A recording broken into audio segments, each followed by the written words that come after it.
What's going on, everybody? Perry up here in the front. It's been a very long time since we done a car review for a recent film, so it's really awesome to have Perry back and doing what we always do best and react right after we got done watching a movie.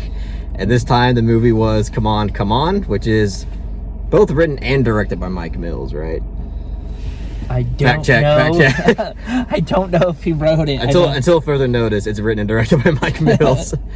And this is a film that I was mostly interested in just for like basic surface level reasons. It's a film that's distributed by A24. I'd say they have a pretty damn good track record. And Joaquin Phoenix is in it. It's pretty much whenever he's in a movie, it's always going to have my intrigue regardless. And honestly, I didn't really know anything about this film. I think the only thing I really knew about it was that Joaquin Phoenix's character had to look after his niece, and that was basically it. You mean nephew? Oh no. Did I say niece? Yeah. It is written and directed by Mike Mills. Okay. Awesome. But that's really all I knew about it. And so after watching the film, I'll say that this is a nice, wholesome film that I did enjoy quite a bit. I mean, it's a very simple film. It's a film that is incredibly subtle in a lot of ways, because I would say it doesn't really have this one grand message to like send to the audience. But either way, the approach to this film was simple in a way that I enjoyed, because it's not a film that was gonna like make you think like crazy or anything, but it's just really touching when you're watching it. The main kid actor in this movie I thought was great. He gives a great performance in my opinion, and the concept alone in this film I thought was really interesting as well. Basically, Joaquin Phoenix's character, he basically goes to 3 different cities I think it's just three different cities in America, and he basically asks a series of questions to a lot of different kids just about life and like the future. And I thought it was pretty interesting in terms of what the kids had to say. And I understand like this is, in terms of this film's concept, it's not the most original thing, because it does kind of do that classic thing where it's like grown adults think that they know everything and that we need to teach kids, but in reality we can learn a lot from kids and they really teach us. Like, it kind of does that thing. The only thing I will have to say is that the score for me, it works at times, and sometimes I think it tries a little too hard to be this really uplifting and life-affirming type of film, when I felt like, you know, the kids talking and giving these answers, to me it should have been enough, and the audience themselves should kind of like get what they want out of it. And I feel like sometimes the film would present these situations, you know, trying to convey to the audience that, you know, this is deep and this is meaningful, but I think the film it would have been better off if they would have let that up to the audience. But anyway, I'll let Perry talk in a second, but I'll just finish with that. I do think that this is a pretty good movie. As I said, it is wholesome, it is touching, and the acting overall, even from the main kid actor, I thought was really impressive. But go ahead, Perry, take it away. Yeah, I enjoyed this film as well. Definitely, like, it is a very warm blanket film, which is typically not what I go to the movies for. You know, I want to be emotionally traumatized and depressed coming out of a movie. But, yeah.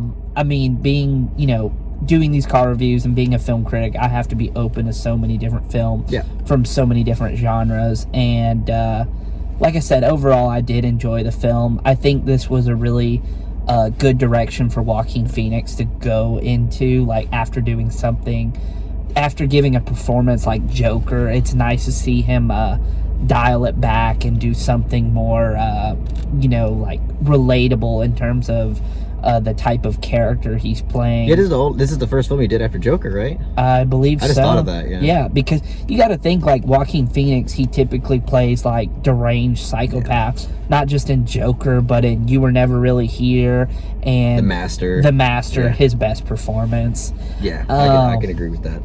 But I think it's great that he's not getting typecast as always playing that deranged, lunatic, that deranged psychopath. And I bet it was nice for him to not have such a fucking like challenging and like incredibly demanding role for once. Yeah.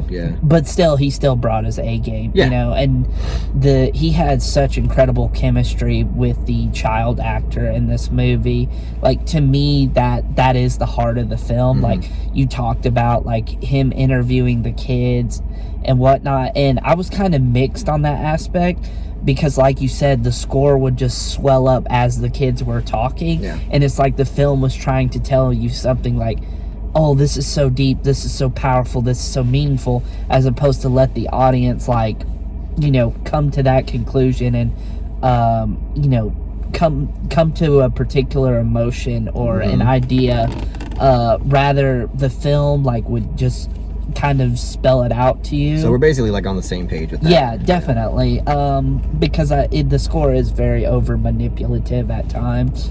I think Mike Mills did a fine job directing the film, but I think the star of the show here would have to be Robbie Ryan, which is one of the reasons I was excited to see this film, because he shot The Favorite, Marriage Story, Fish Tank, I, Daniel Blake, which is an awesome movie.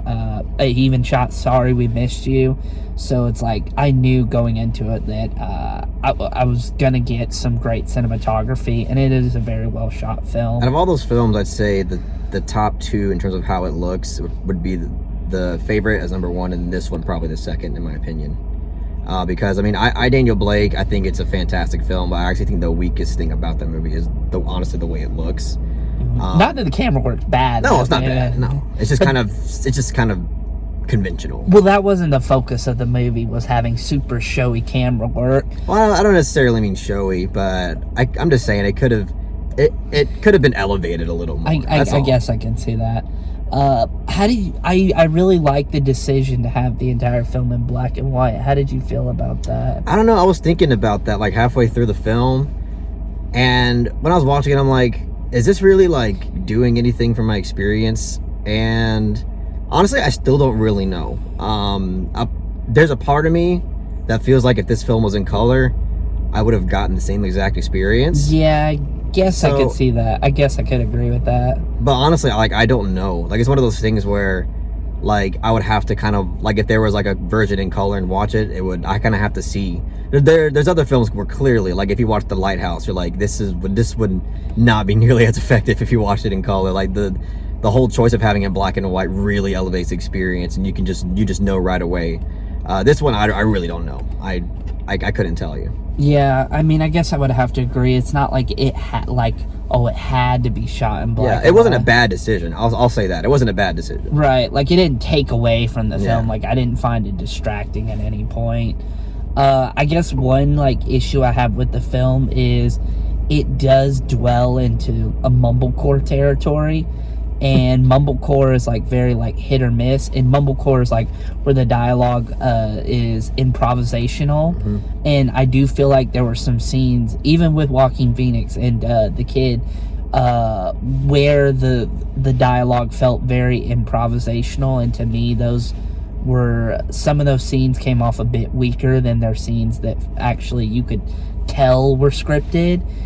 And I will say the whole thing with the kids being interviewed by Joaquin Phoenix, they used a lot of the footage, and I feel like this film could have been more effective if it was like 10-15 minutes shorter. I definitely agree with that. And it dialed back on that footage, because like I said, the heart of the film is the relationship between Joaquin Phoenix and the child actor, or the kid.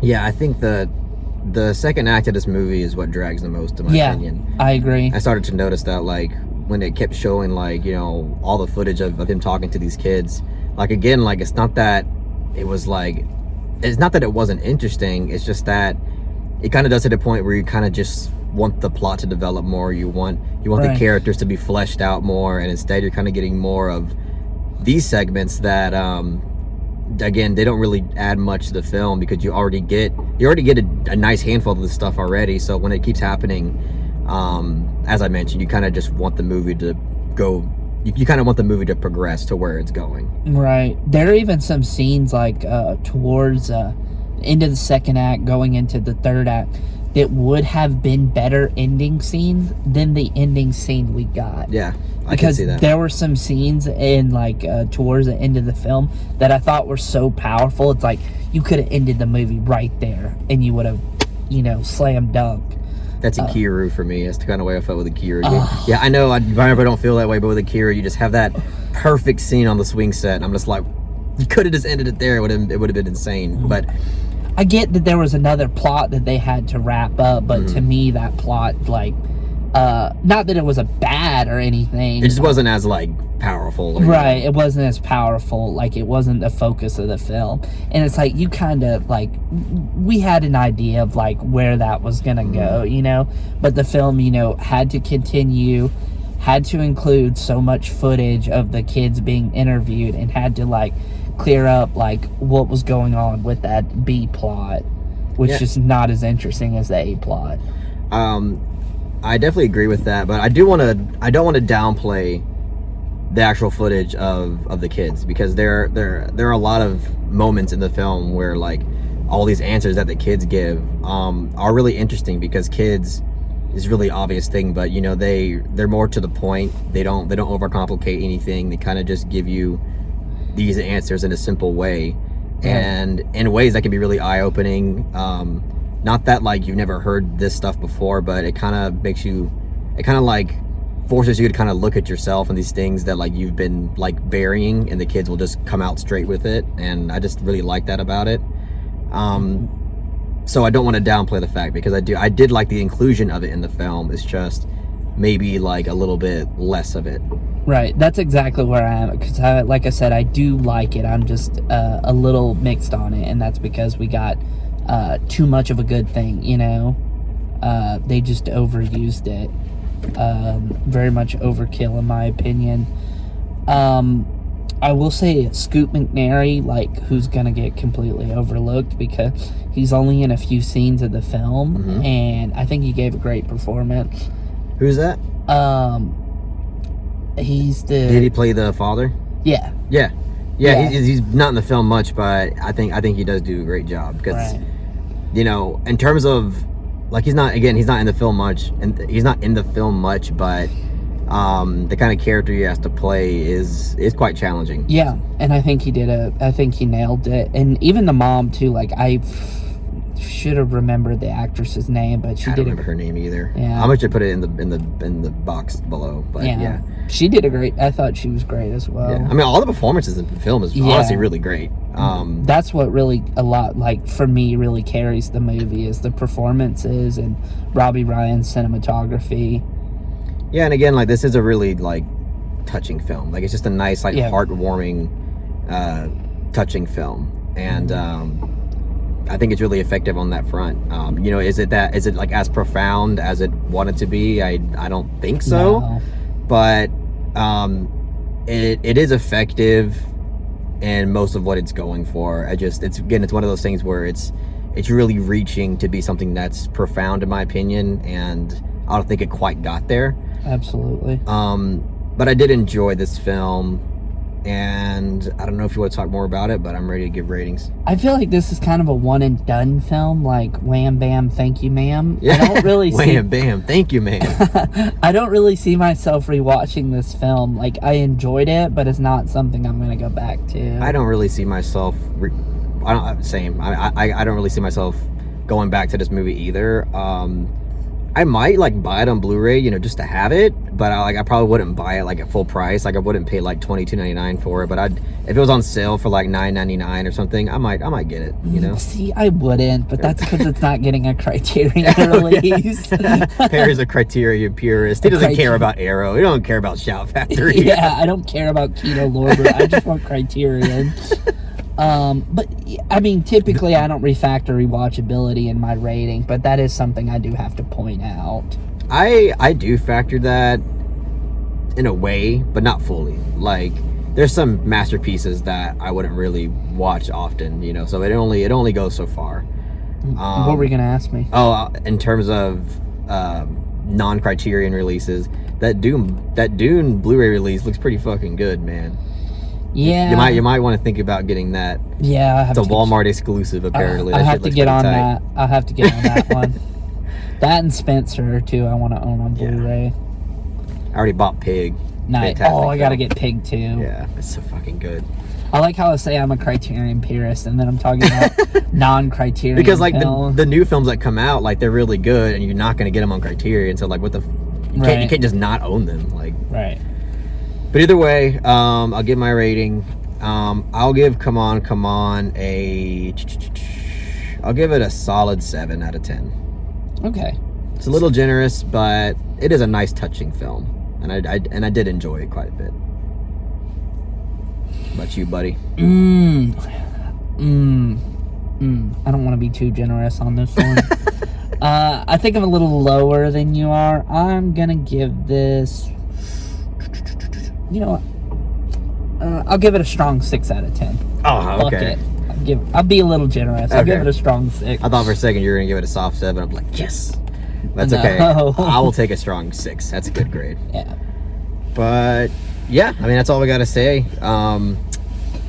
I'm gonna be reviewing a lot of movies this December. There's a lot of new movies that are coming out, so be on the lookout for my own solo reviews for like the patron requests and the patron polls and everything like that. But we're also gonna, me and Perry are probably gonna be watching and reviewing a lot of new ones because, you know, there's a lot of like, this film showed a lot of previews, and I was like, this month is actually kind of stacked. Because you still gotta watch like Nightmare Alley. Like even though I'm not like super pumped for that film, like it's a film that I just feel like we have to watch and review. Right, because it's Guillermo del Toro. I'm gonna watch the original Nightmare Alley, which has a Criterion release. Oh yeah, that's true. Yeah. Before the new one comes out, that way we can kind of like, you know, do a little compare contrast. And then you have like Licorice Pizza and Red Rocket. Ooh, so Red Rocket. I'm most excited for Licorice Pizza. I mean, Paul Thomas Anderson, he's like my favorite modern filmmaker. So like I can't. You see, I'm with you. I'm kind of with you because, like, if it was coming down to PTA and Sean Baker, I go PTA all the way. Yeah. But for some reason, I'm just getting this really great vibe off of Red Rocket. I haven't even seen the trailer. I don't know what that's about at all. I'm excited for both, but I would say I'm a little bit more excited for Red Rocket. All right. Well, we'll see how things shake out, man. Yeah. But that's it, guys. We really hope you enjoyed this review. If you really enjoyed what we had to say about Come On, please give it that thumbs up and share it amongst your friends. And don't forget to subscribe to the channel to be updated on more film-related content. Peace.